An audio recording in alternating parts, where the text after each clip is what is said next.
Bonjour, je suis ravi de vous retrouver pour ce nouveau journal. Nous sommes le mercredi 28 juin. Voici les titres de cette édition. Revenir ou pas à la semaine de 4 jours. Beaucoup de communes vendéennes s'interrogent en ce moment. Le ministère de l'Éducation nationale vient d'assouplir la réforme des rythmes scolaires imposés aux écoles maternelles et élémentaires publiques. Dès la rentrée de septembre, certains établissements remettront en place l'organisation en vigueur avant 2014. Plusieurs entreprises mondiales touchées ces dernières heures par un virus informatique. Cette cyberattaque de grande ampleur est la deuxième en un mois. Des piratages qui ne concernent pas que les grands groupes, les petites entreprises et les particuliers peuvent aussi être touchés. Il faut se protéger, c'est ce que nous dira le gérant d'une société spécialisée de Chaland. Et puis découverte à la fin de cette édition du nouveau manoir des sciences de Réaumur. Le site où a vécu au XVIIIe siècle le savant René-Antoine Ferchaud de Réaumur a été entièrement revu pour permettre au public de mieux appréhender les découvertes du scientifique et de ses contemporains. Observation et expérimentation sont désormais au cœur de la visite. Le texte a été publié ce mercredi au journal officiel. La réforme des rythmes scolaires est assouplie. Dès la rentrée de septembre, les communes qui le souhaitent pourront revenir à la semaine de 4 jours.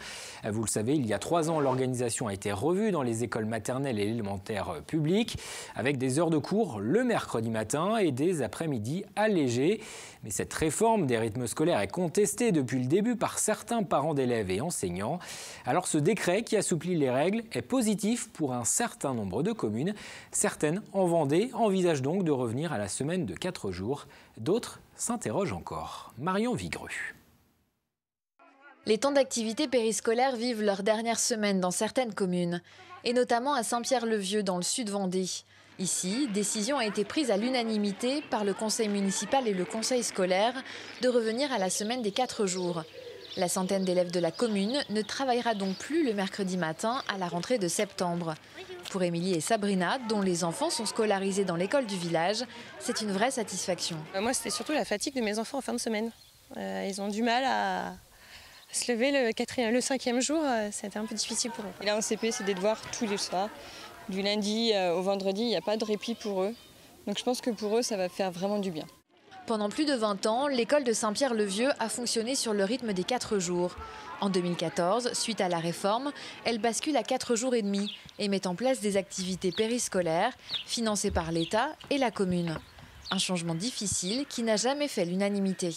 Autant c'est facile pour les villes qui ont déjà des moyens, autant pour les petites communes, on a fait du mieux qu'on a pu, on a même fait des choses sympathiques, mais on se demandait d'abord si c'était bien notre rôle, pour quel résultat, honnêtement. Si on regarde les études qui sont sorties, il n'y a pas de différence, il n'y a pas d'impact au niveau de la réussite scolaire entre une semaine de 4 jours et une semaine de 4 jours et demi.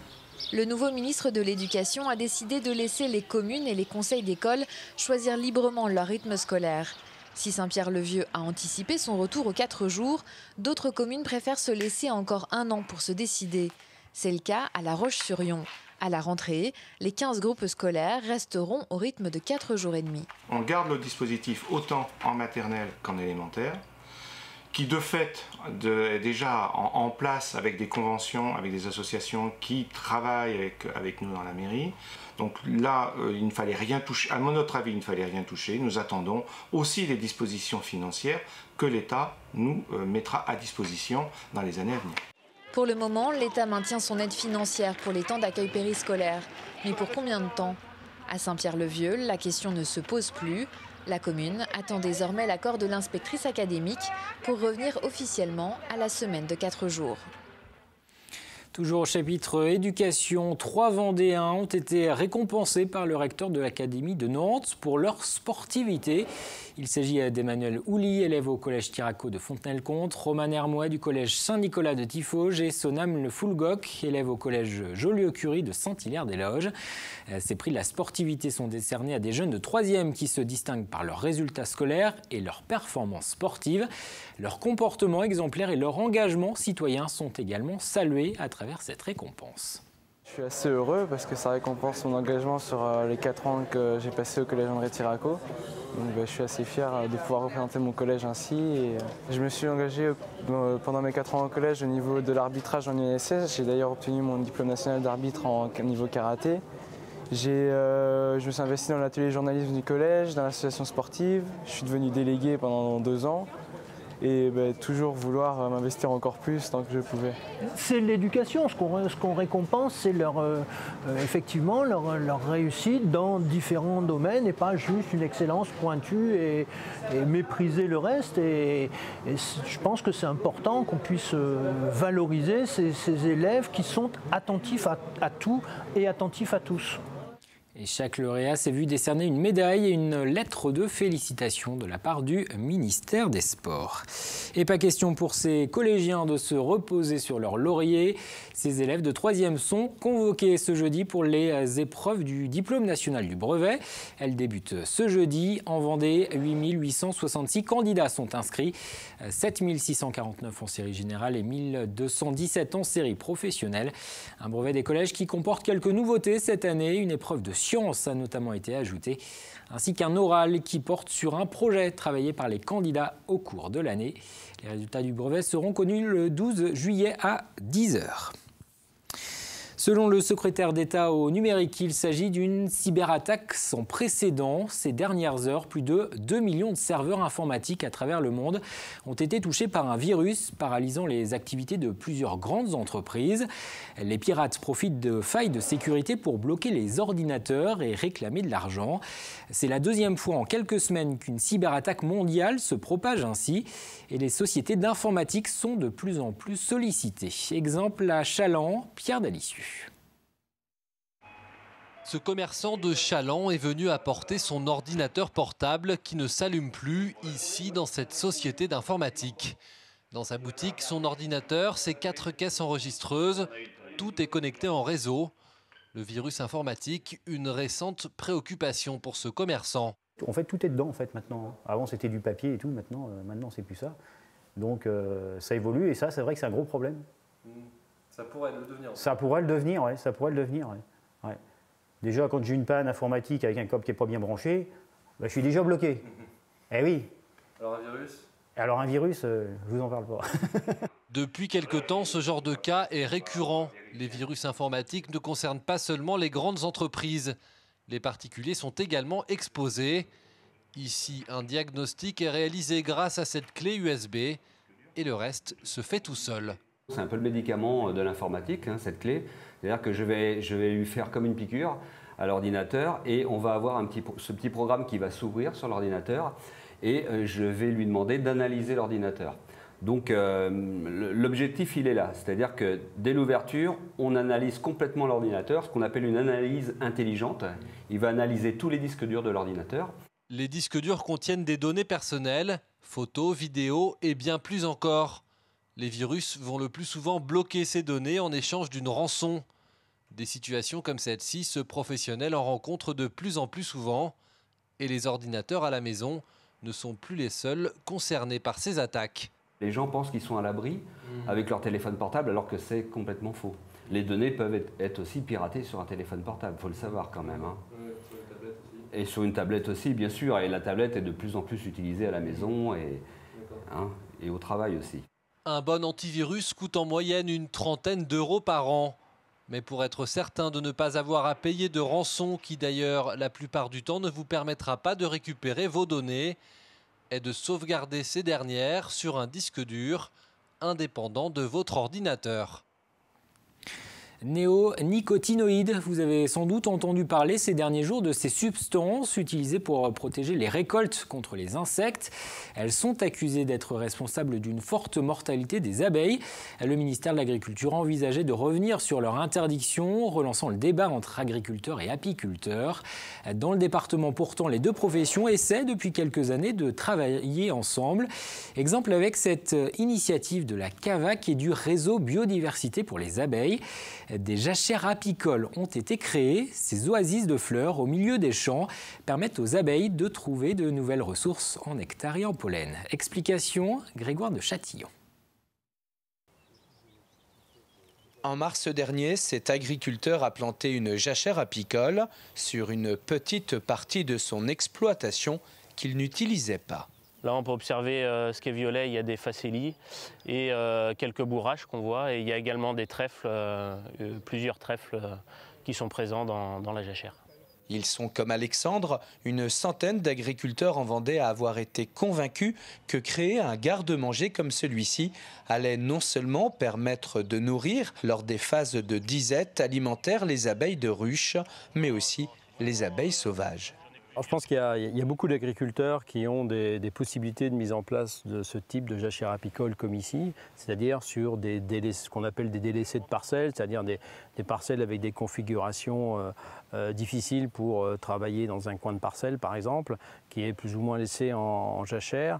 Donc là, il faut qu'on soit force de proposition pour orienter l'agriculteur plutôt d'implanter une jachère apicole dans ce milieu-là, qui sert à pas grand-chose sur l'exploitation et qu'il soit bénéfique pour la biodiversité et l'environnement en sens général, quoi. Une alimentation déficiente en pollen est souvent citée comme responsable d'un affaiblissement des colonies. En transportant leur pollen, les abeilles assurent la reproduction des plantes à fleurs et la formation de leurs fruits. Elles sont indispensables à la chaîne alimentaire. 0,3-0,5% d'un territoire modifié par ces mesures-là contribue à alimenter les abeilles à hauteur de 75-80%. C'est extraordinaire comme solution.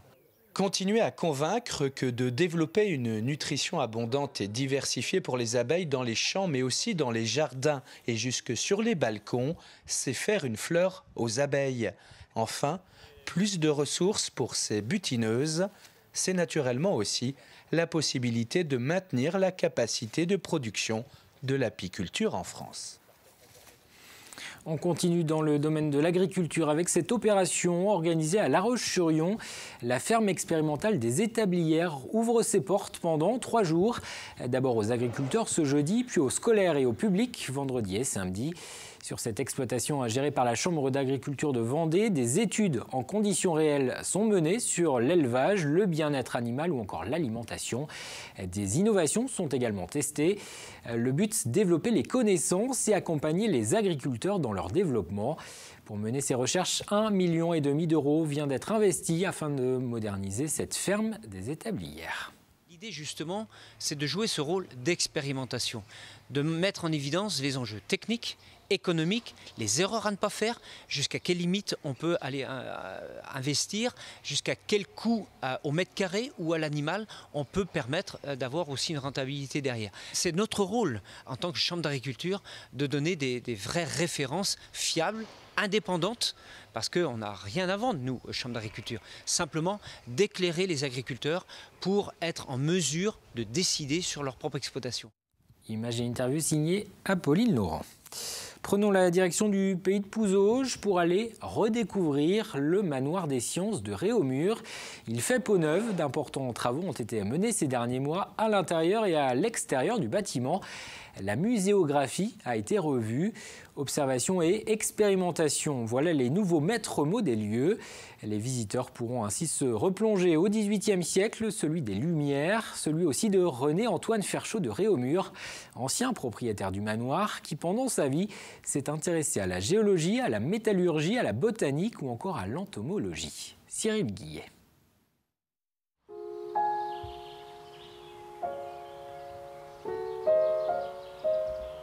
Après 2 années de travaux, la bâtisse retrouve l'entrée qu'empruntait René-Antoine Ferchaud de Réaumur pour accéder dans son manoir. On est chez Réaumur, alors on est dans sa propriété, c'était une propriété familiale. Réaumur y passait chaque année 3 mois et tout au long de sa vie. Et on entre dans un salon, ici un salon du 18e, tel qu'on les trouvait surtout en région parisienne, où il vivait. L'intérêt de ce lieu, c'est qu'on peut manipuler les choses, quoi. C'est vraiment très très important de pouvoir toucher, de pouvoir s'asseoir aussi sur ces chaises. Directeur de l'Académie des sciences de Paris, Réaumur se passionne pour de nombreux sujets et c'est à lui qu'on doit l'échelle de température inscrite sur nos thermomètres ainsi que l'invention de la couveuse, des découvertes égrenées au fil des salles. Il avait effectivement la plus grande collection d'oiseaux et d'œufs aussi. Et à la fin de sa vie, tout cela va être cédé au Jardin du Roi, qui est devenu ensuite le Muséum d'histoire naturelle de Paris. Et on dit qu'un des éléments qui a fait que ce soit devenu le muséum, c'est qu'il y avait cette collection très très importante de Réaumur.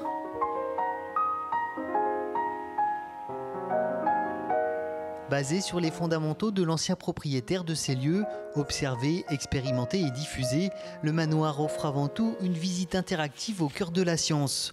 Le spectateur peut ainsi mener ici ses propres expériences. Et aussi montrer que les sciences sont partout, que tous les jours, dans notre environnement, on pratique des choses scientifiques sans pour autant donner le nom de science à ce que l'on découvre ou à ce que l'on fait. On peut observer les nuages. Tout au long de la visite, un jeu de piste est proposé. Les plus jeunes pourront ainsi collecter des codes qui leur donneront accès à de nouvelles activités à découvrir dans le jardin du logis. Et ce manoir des sciences de Réaumur, nouvellement aménagé, sera inauguré ce jeudi soir.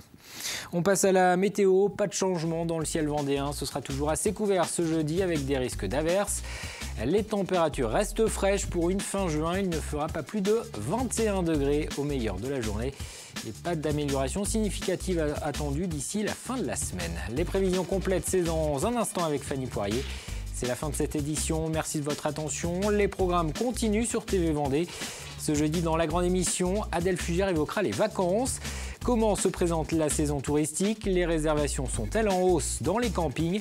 Franck Chadeau répondra à ces questions. C'est le président de la Fédération départementale de l'hôtellerie de plein air. J'aurai le plaisir de vous retrouver demain pour un nouveau journal.